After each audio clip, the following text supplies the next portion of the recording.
You're now watching Because Geek. This is a spoiler-free video with only speculations based on the trailer itself. I'll make a separate, shorter video containing all the spoilers I know related to this trailer for that part of my audience who likes that stuff. Alright, let us destroy this trailer now. Right away when we start watching the first few clips, we are presented with the main theme of this season: war. Not that we haven't had enough of it so far, but things have definitely escalated to a boiling point. It seems like Cersei is mentioning all of her enemies to Jaime while standing on this big map. But a few clips later you see her finishing her sentence while sitting down, so that's not what's going on here. I can also see Jaime move his head right at the end to look at her, so it seems like it is him who is talking in that shot. But anyway, the map is beautiful, isn't it? It's definitely one of the many changes that Cersei's done to the Red Keep, other than adding lions everywhere. You can also see that the map is not finished yet, and I wonder if it has to do with the people that she's walking towards in the very first clip. It's hard to say for sure, but they look like Lannister soldiers. I can see some red and some armor as well, and they seem to be surrounding someone. Is it the painter? Are they bullying him? Did he say something that was out of line and that's what got Cersei talking about her enemies later? Maybe in this shot she's complaining about her painting not being done, and Jaime's telling her something like, "Well, Cersei, if you want this finished, you gotta stop firing every painter that looks at you funny." Alright, getting serious again now.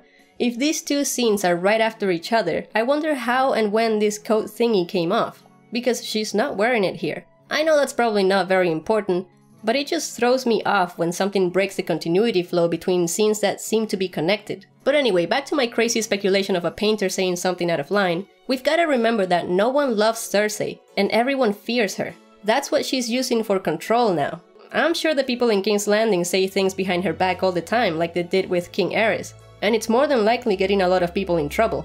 Another idea for this group of people would possibly be her new small council. But those don't usually include soldiers, so I'm not sold on that one. Also, I doubt that Cersei wants to listen to a council at this point. I think the only person she listens to now is Qyburn, who is currently wearing many different hats for her. Hand of the Queen, Master of Whisperers, possibly even Grand Maester now after Pycelle's death, and who knows what else. I feel like he will be a big help for Cersei this season, as long as he doesn't betray her.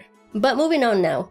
When she starts naming her enemies, I was thinking that it's possible that the following clip represents that enemy. When she says enemies to the east, we see the Unsullied, who must be representing Dany, and Dragonstone is the only relevant location that's east of King's Landing. I mean, they do show us Rosby and Duskendale, but I don't think those locations are too important, other than maybe trying to make a connection to events in the past related to the Mad King. But I think they just wanted the camera to move in a straight line upwards, and it just happened to show those locations.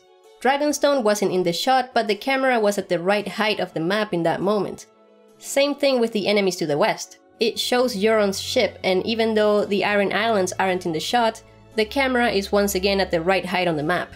And I know that this is Euron's ship because of a few reasons. First of all, when I think of an enemy from the west who's sailing on a ship, all that comes to mind is Euron. Having it represented by half of Dany's fleet just doesn't fit as well in this context. It's also only one ship that they're showing us, instead of a fleet, so it must be an important ship. It also has a Greyjoy sigil on its sail, and I know Euron is supposed to have his own crow's eye sigil, but I think they're leaving that out of the show. And then there's also the design of the ship. Dany's Greyjoy ships didn't have these cool side sails, and while some of Dany's ships did have a dragon head on the prow similar to this one, they looked different enough. And they were only on the Targaryen ships. I don't know if anyone noticed, but the Greyjoy ships actually had krakens on their prows. This thing looks more like a ram type of thing to me. But yeah, those are all the reasons why I think this is Euron's flagship, Silence. And did you notice that it kind of looks like a dragon? I just thought that was really cool. And hey, if it is Euron, then he's staying true to his word by bringing the storm with him. But alright, let's move on here. After she says enemies to the south, we're shown a knife being sharpened by someone. And this is the one enemy that throws me off, because I think that this someone is Arya. The knife looks like the one she used to kill Walder Frey. The hand looks girly enough, but we know that she's nowhere near the south. The only enemies to the south would be Dorne, and they don't wear stuff like this. This is something that I see mostly people around the north wear. Also, their knives and spears are too curvy. Maybe it's Yara if she's sailing around the south. Her sleeves are similar as well, although I think the pattern on her shirt is a bit different, and the background here also doesn't look like the inside of a ship. You wouldn't want to have an open flame this big inside of a wooden ship. That's dangerous. You would want to do it like this.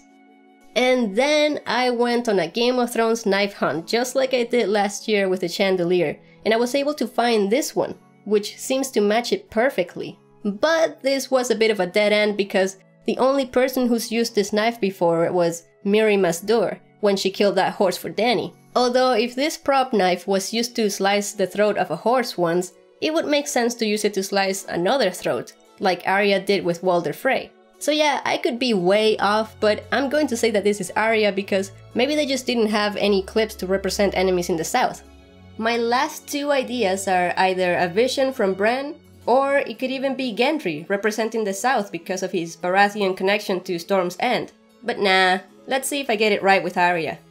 Enemies to the north is what follows, of course, and this time it is clearly Arya, seemingly on her way to Winterfell. Arya is a really good representation in this trailer for the enemy to the north, because Jon doesn't really want to be Cersei's enemy right now.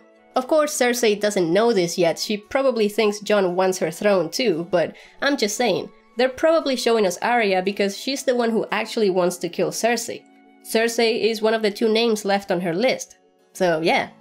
Now the thing about this line, enemies to the north, is that Cersei thinks she knows who those enemies are, and it's funny how she has no idea what's actually coming from up there. And I can't wait until she finds out.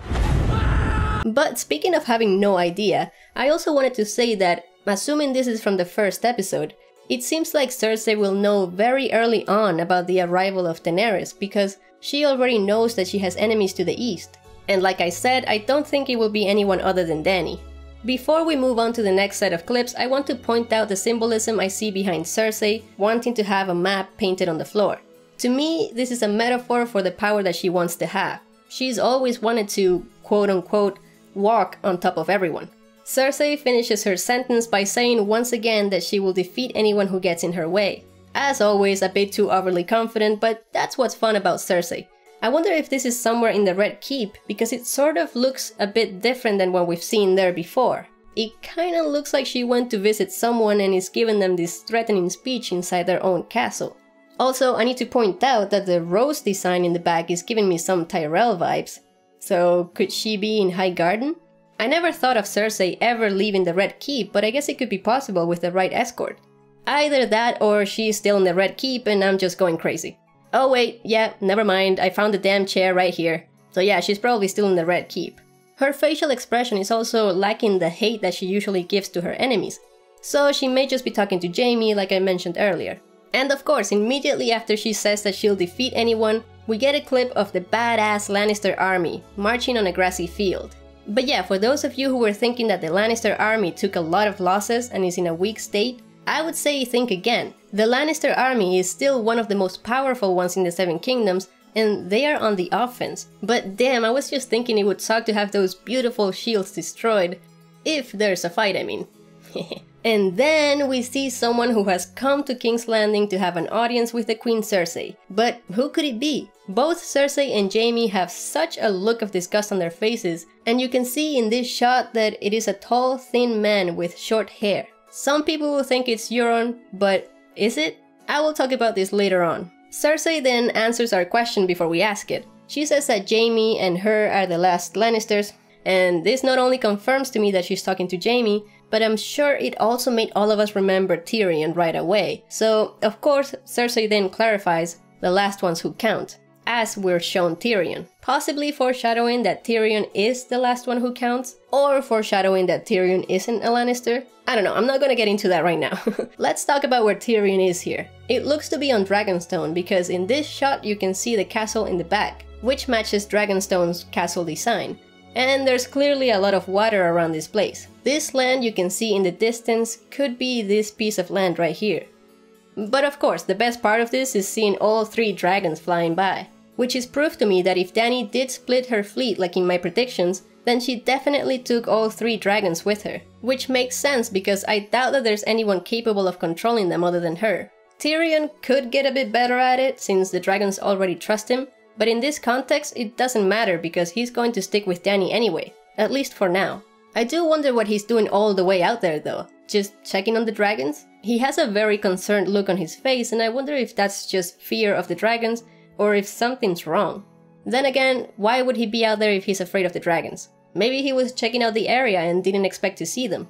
I don't know, I've got too many questions here and not enough evidence, so I'll move on for now. This next shot is badass. I love those huge doors opening up to reveal that huge staircase. I mean, it would suck to have to climb all of those steps, but it definitely looks amazing. And the sound effects in the background are great as well. I saw a comment on my trailer reaction video from someone pointing out that it sounds like the sound effects are saying Khaleesi. And yeah, I can definitely hear it now. Good on you for picking that up, that's really cool. You can see the Targaryen sigil carved up here, which was probably done way back when Aegon the Conqueror used Dragonstone as his base. Plus all the dragon heads everywhere like this one. Isn't it great to move into a new place and have it all already decorated just the way you like it? Oh yeah. Dany even likes the sand here. But seriously speaking, I believe that kneeling down to touch the sand is her way to connect with this land that used to belong to her family, and the land where she was born. After so many years of constantly pushing herself to the top through so many obstacles, she's finally back, and it probably feels surreal to her. Although it probably gives her strength and confidence as well, judging by her sentence, "I was born to rule and I will." Which kinda sounds like she might be saying it to her council peeps, maybe while discussing the difficulties of the conquering, in order to reassure them that she can do this. Now, after my insane trailer breakdown from last year, I will never forget this ring. It is a ring that used to belong to Dany's mother, and the only thing that she has left from her. Her ring touching the sand of the place where her mother died is also another little connection we get here, especially since she died giving birth to Dany. What we see right after this, I believe will be in a different episode, because I think that these Dothraki are opening the doors for Jon and Davos to come in and meet Dany for the first time. There's many other options for who could be visiting Dragonstone, but a bit later in the trailer, we hear Davos giving the same speech that he gave to Lyanna Mormont last season, and I'm pretty sure that this time it is directed to Dany. The background behind him has Dragonstone colors, and they also show Dany and Tyrion right after that, looking at the big map table. We've also gotten this official picture of Jon leaving Winterfell, so I'm going to guess that he was heading out to Dragonstone. And if Cersei learns about Dany's arrival very early in the season, like I mentioned, I think Jon would learn about it early too. Ravens were probably sent everywhere with the message, giving them the option to surrender before attacking them, just like Aegon I did around 300 years ago. Last but not least, Jon has a pretty damn good reason to be visiting Dany. She can be a huge help in the Great War with her dragons. I get a feeling though that it will take a while to convince Dany because she has no reason to trust them, except for maybe Tyrion vouching for Jon. Tyrion doesn't believe in White Walkers yet, but at least he knows Jon wouldn't lie. So that could work. But you know what would be more badass? If Dany used her dragons to determine if she can trust Jon and Davos, since, according to Tyrion, dragons are intelligent enough to tell the difference between friends and enemies. And yeah, I know they did burn an Unsullied in Season 5, but let's chalk that up to an accident or continuity error. I'm sure we would all love to see the dragons meeting and liking Jon. That would be amazing. Other than that, I do have another theory for how Dany may be convinced to help Jon, but sadly it contains spoilers, so I'll mention it in my spoilers video. And that "I was born to rule and I will" sentence could have also been said during the conversation with Jon and Davos. But yeah, Jon and Dany working together is the way to go. It's gotta happen. And it's gonna be so sweet to see those two major characters finally interacting with each other. I can't wait for that. Next, we're shown another moment that will be so great to see. Dany has sent her Unsullied to attack the Lannisters. You can see Lannister decorations on the walls, but this is definitely not the Red Keep. And if it's not, then it has to be the only other place that would have Lannister decorations, and that is... yeah, a lot of you had already guessed it, Casterly Rock.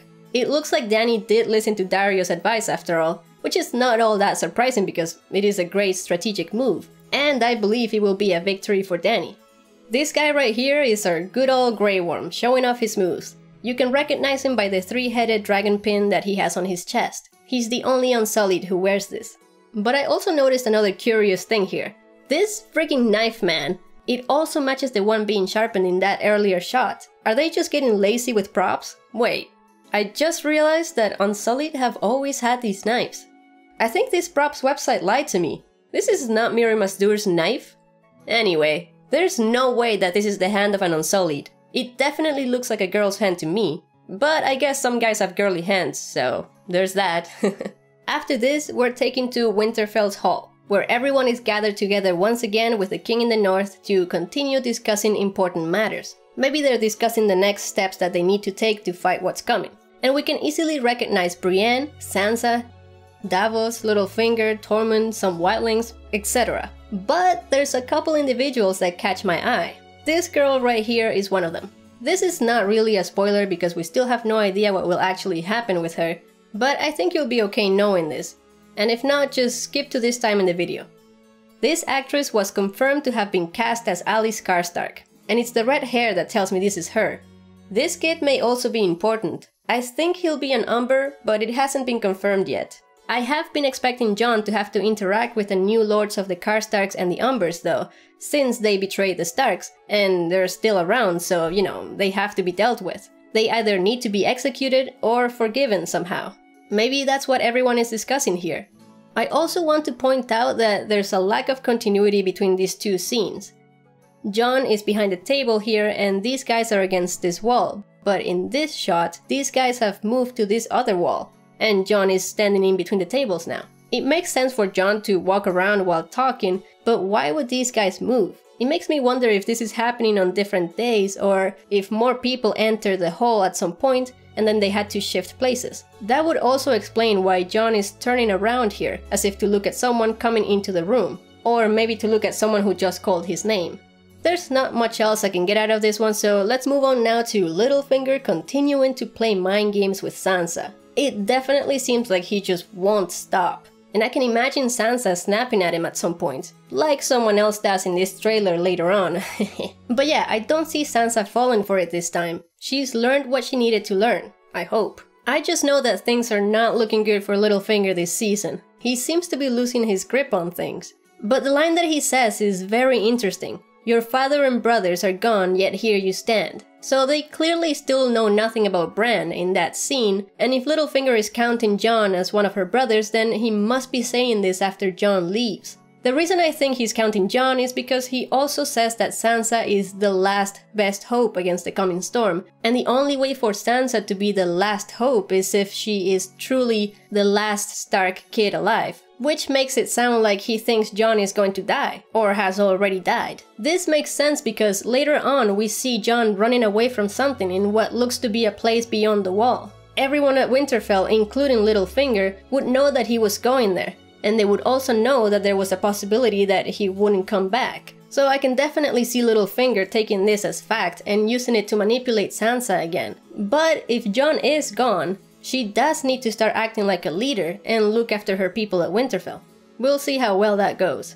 If we decide to believe that Jon has already left by the time Littlefinger says this, it's quite probable that Jon leaves before Arya arrives. Yes, I am convinced that Arya will make it to Winterfell, and I kept wondering if it would be before or after Jon leaves. But it's definitely more dramatic if they just miss each other. And Littlefinger's quote confirms it for me, because if Arya was at Winterfell already, Sansa wouldn't be the last best hope. I'm sure Littlefinger wouldn't so easily dismiss Arya as an option, would he? And I know, Jon and Arya not meeting would really suck, but don't worry, I think it will still happen. They just need to tease us a bit first. We get a burst of quick shots, starting with the gate at the end of the tunnel in the wall being raised. This one right here. And this was another hint to me for Jon going beyond the wall, because we see this right after Littlefinger says that Sansa's brothers are gone.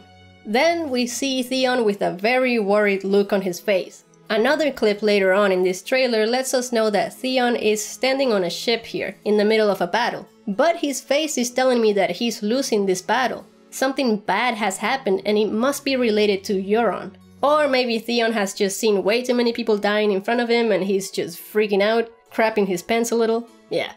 And oh my god, this next clip has me going all crazy. What is up, Melisandre? You are, apparently, because that is pretty high up there, and bad jokes all around, but I mean, I guess she looked into the flames and saw that Dany was coming, and Mel thought that she is just as good a candidate for the Great War as Jon was. Maybe she's thinking that third time's the charm. But wait, if she is here before Jon and Davos come, wouldn't she have already talked to Dany about the White Walkers? She looks kinda sad as well. Maybe it's because Dany won't believe her. Oh, maybe Dany says that I was born to rule and I will, lying to Melisandre, when she tries to convince her that ruling right now is not the most important thing. Anyway, this has me very excited but very confused as well. It's okay though, being confused is good. It means that there's still things in this coming season that will surprise me, and I hope it's in a good way. Of course, we still need to talk about who's coming up the stairs, and I think that if Melisandre made it to Dragonstone before Dany, then this could be Dany and her team. But we know that Dany came with an escort of Unsullied,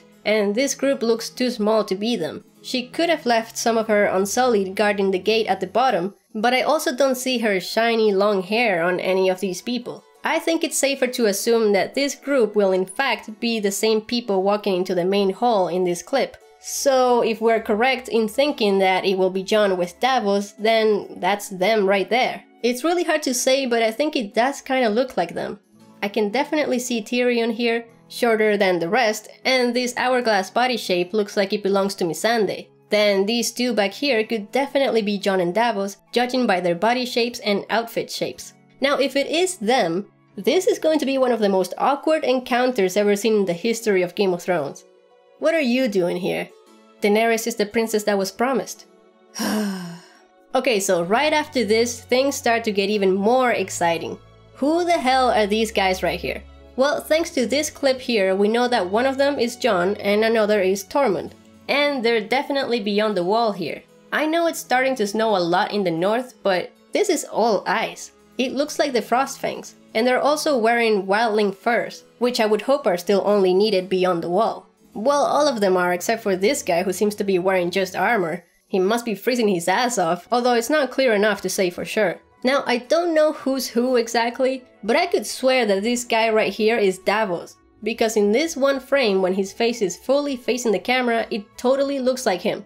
But it could also be a wildling with a similar face and beard. And the other thing I wanted to point out is that they have an injured person with them. This guy right here. You can see how the other two on each side are helping him run. Oh, and the coat that this guy is wearing also looks very black. So that could be a member of the Night's Watch. Maybe Ed. This could be the coat that Jon gave him last season. Why would they go beyond the wall though? That seems so reckless, and it feels like it's just a way to add more action and danger scenes to the show, you know, to make it more appealing for TV. I just hope it all makes enough sense because that's a huge, seemingly unnecessary risk that they're taking. Maybe they didn't want to bring an army because the more people you bring, the higher the potential for the army of the dead to grow. But we shall see. What do we have next? Oh, Arya again. Who is still not at Winterfell? Did they run out of teleporting machines or something? I kid. I know traveling times need to be skipped or the show would be boring, and I don't want to get into it now, so I'll just leave it at that. But if they are showing so much of Arya's travels, then there must be a reason for it. And judging by the area that she seems to be in, you know, there could be an encounter coming with an old furry friend around there. Okay, I have been crossing my fingers so hard for the past 2 years to see Arya finding Nymeria again. David and Dan, you know that we're all dying for this. Please make it happen. Now, I know that cold breath has been used before when White Walkers are approaching, but I think she's in a safe zone, and it's just the fact that winter is here and it's cold as hell because of it. But it looks like something is getting Arya's horse a little bit worked up in the back there. It would be quite crazy if somehow there was a white around there, but maybe they could trick us into thinking that we will see a white, and then they reveal Nymeria. A girl can dream. Other than that, the Brotherhood Without Banners was around the same area as her last season, so that's another possibility for an encounter. And I would love to see the new dynamic between them since she's not that little girl anymore that they used to take advantage of. But there's no way to say what will happen here, so let's move on. Oh yes, this clip shows us that there will be 12 guys going beyond the wall. Unless some of them die before this. But yeah, they're clearly being surrounded, and you know that this is the moment when something or someone will unexpectedly come in and save them. Could it be a repeat from last season, when Benjen made an appearance? I would hope so, but back then he was saving a helpless Mira and Bran. This time it's 12 grown and armed men. If they can't defend themselves here, is one more person really going to help? Even if he's undead. I think we should see Benjen making an appearance at some point, but I also hope to see something even better than him saving them. I have to point out though that I see one guy carrying a very interesting looking weapon. Right here. This certainly looks like a warhammer to me, so you guys make of that whatever your little heart desires. Also, someone mentioned in the comments of my trailer reaction video that this looks like it was inspired by the tale of the last hero. And yes, it does. Cool catch there. Next we have Littlefinger sneaking in the crypts, it seems, but I'll talk about this when we get to the other related clip. Okay, now this is cool as hell. I think out of all the armies we have seen so far, I like the Dothraki fighting style the best. This jumping on the backs of horses is crazy badass. And we get a glimpse of some Lannister soldiers right here, so I think it's safe to assume, judging by this similar grassy field, that these Dothraki are attacking this Lannister army right here. And also that this is a different fight from the one going on at Casterly Rock. There are two other clips that go with this one. Here and here. Now, thanks to the recently released image from HBO, we know that Dany is going to be on top of Drogon. And the battle will more than likely end quickly after she lands. I'm hoping they're smart enough to surrender, but Dany may just kill them all anyway. A lot of people have also been pointing out how this is the second Field of Fire battle. And yeah, it's definitely the exact same battle, in probably the exact same area, so I agree that history is repeating itself here. Finally, we're shown clips of the sea battle. There's this one here, and then this other one later on, where we see a few people crossing from one ship to another. And I will say quickly here that the fact that this camera was following these people so closely made me think that they could be important characters. But after taking a good look, I didn't recognize any, so I think they're just random extras. I'm very much looking forward to this whole battle sequence though, it looks so intense. And looking around here, it kind of seems like it's just half of the Iron Islanders fighting the other half of the Iron Islanders. I see lots of axes, which is their signature weapon, and I also see Greyjoy shields. I don't see any Unsullied or Dothraki here, but maybe that's a fight going on in another ship.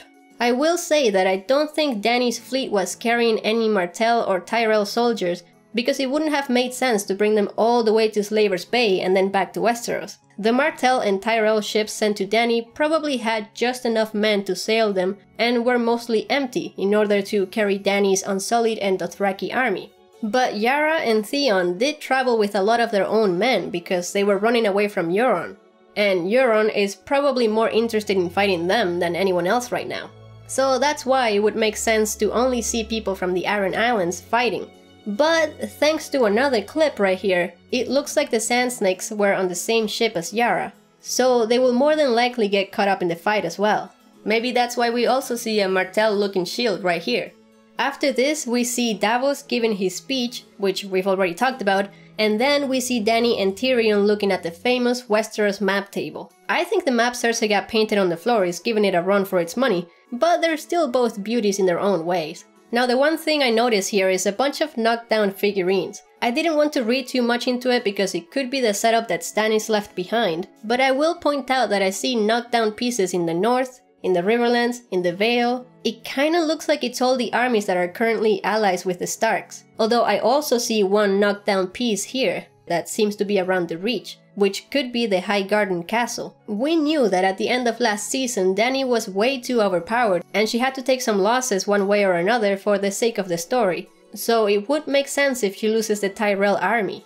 I remember predicting this in a video I made last year where I said that maybe Euron would raid the Reach. But now I think that Euron will be mainly fighting on ships, so we'll see what happens there. The one thing that makes me think that these are the pieces set up by Dany is the fact that I also see knocked down pieces around the Westerlands, where Casterly Rock is, and we already know what's happening there, so yeah. Moving on now to Zombie Mountain in his new shiny armor.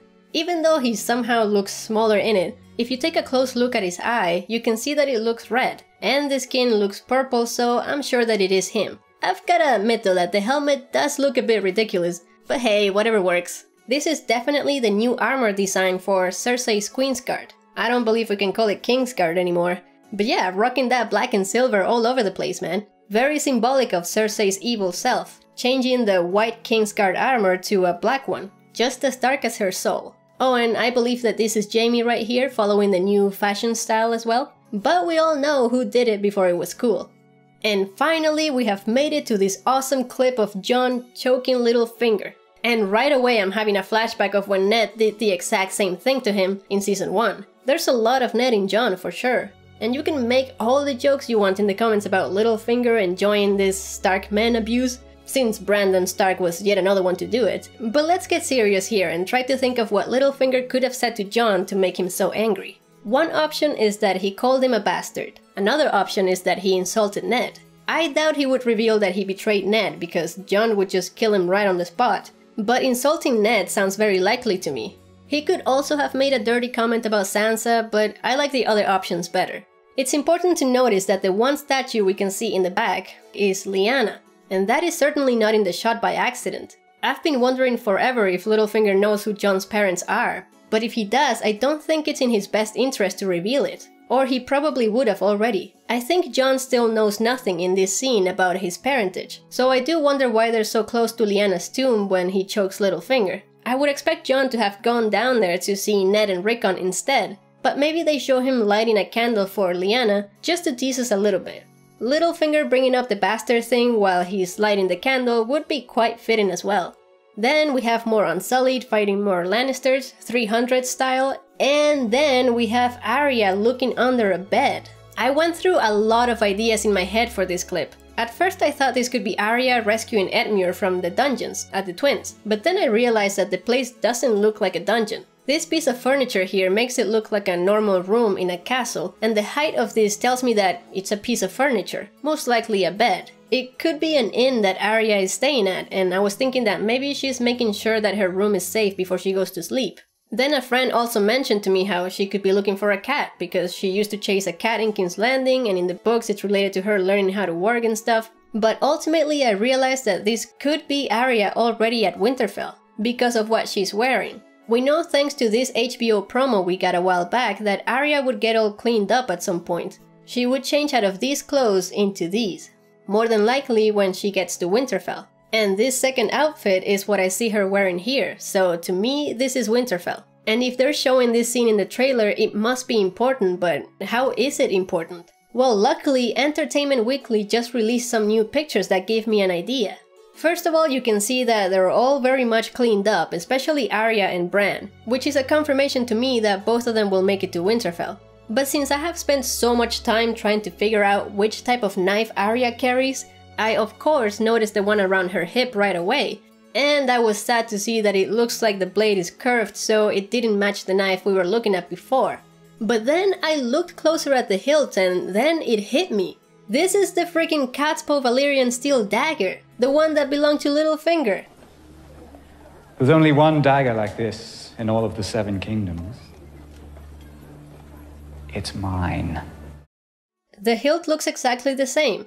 And of course I asked myself, what the hell is Arya doing with this dagger? And that's when I thought about it. What if this room is Littlefinger's room and Arya is searching through it? What if she finds the dagger and keeps it? I don't know if Arya has turned into a thief now, but if she hasn't, could Arya claim this dagger in other ways? Maybe by killing Littlefinger? A lot of you know that Littlefinger is one of my top 3 favorite characters, and I really don't want him to die. But seeing Arya with this dagger is making me worry a lot. The other question is, would Arya ever find out about what that dagger was used for? I see only one way for that to happen, and that is being told by Bran himself, once he looks into his own past or Littlefinger's past, like the predictions I made in my Who is this kid video. Now this is all super exciting, and I hope it does happen this way.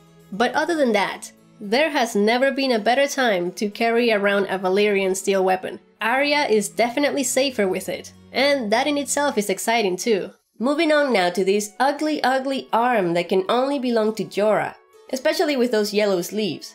And damn, it's gotten bad. He must have been traveling and searching for a long time, and it looks like he may have finally gotten to a place where he's getting some treatment. It kinda looks like he's been confined in a cell so that he doesn't infect anyone else, but there's still a way to access parts of his body like his arm in order to heal him.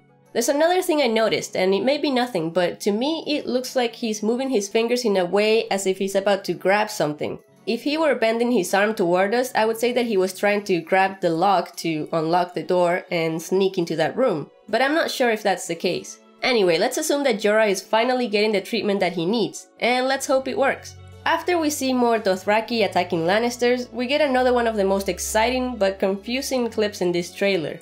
Jon and Tormund running away from something with the rest of the group still beyond the wall. You can also see the arm of a third person here a little bit. And I can't for the life of me recognize any of the three guys that are running in the background. But at least we can infer that this thing they're running from has got to be whites, or White Walkers, or giant spiders. That'd be fun to watch. Now, I was trying to figure out what the hell Tormund is carrying. What kind of weapon is this? Is it even a weapon? Is it some sort of device that he stole from somewhere or someone? I doubt there will be any devices up there, but it has the weirdest shape and it also kind of looks like it's burnt. Oh man, could it be dragon glass? That would make so much sense. They could have brought that from Dragonstone, and they could have also recovered the dragon glass they had left behind at Hardhome. But if it is dragon glass, then I wonder why most of the rest of them are carrying swords. They can't all be Valyrian steel, can they? It would be cool if they were able to gather a few Valyrian steel blades before heading up there. We know that Jon has his own, and then there's Sam's Heartsbane, and Brienne's Oathkeeper, and Jaime took Widow's Well from Tommen. So that's 4 swords, and there's Littlefinger's dagger too. Also, speaking of Widow's Well, did you guys notice that everyone who's owned it has died? I don't know man, I hope this thing isn't cursed or it might end up killing Jaime. But yeah, it still doesn't sound like enough weapons for 12 people. In this group I can see at least 6 swords, which is 2 more than what I just counted. Then 2 spears, which hopefully have dragon glass on their pointy ends. Then there's this person wielding their weapon like a battle axe or a warhammer, but we can't see the end of it. This one here is definitely a warhammer, and then this is the only guy whose weapon I can't see. Would learning how to forge Valyrian steel weapons again be too much to hope for in Season 7? I kinda wanna make a dedicated video to this now. This is starting to sound a lot more exciting than I thought, but we gotta move on. Here we have Melisandre and Grey Worm about to get dirty. And while it may be sad that he's missing some body parts, you can still have plenty of fun without them. Although Grey Worm doesn't look very confident here. I hope he's not all awkward about it because that wouldn't be a good time. And it's hard to say, but I think this is happening before he goes to Casterly Rock. Gotta make sure you do the thing before going on a dangerous mission where you might die and not get another chance. But it could also be after, thinking about it like Bronn. Nothing like a woman after a fight.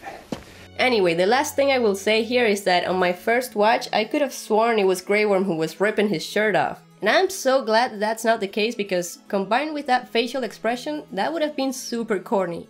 Now, as usual, Game of Thrones trying to reach its quota of sexy scenes with Yara and Ellaria going at it as well. This immediately gave me a bad vibe though. Sure, they could just be horny women, but we know what Ellaria's intentions were the last time she kissed a girl on the lips. I hope she's not trying to poison Yara here too. But I would also hope that Yara would be smart enough to have a trick up her sleeve herself. Maybe she'll try to take her by surprise with something here. And no, I don't mean in a sexual way. But yeah, why would they be trying to betray each other though? Aren't they supposed to be working together? Who knows, this could also just be a sexy scene for the sake of having a sexy scene. And I can see it as them having a conversation where they start to complain about men not giving them the respect they deserve, and once they realize that they're both thinking about the same thing, then BAM! This is the result. Okay, next we have Tyrion knocking down a Lannister piece on the west side of the table. And I believe that this is showing us that the army at Casterly Rock will be defeated. Also, obvious symbolism is obvious in this close-up shot of Tyrion's hand knocking down a lion.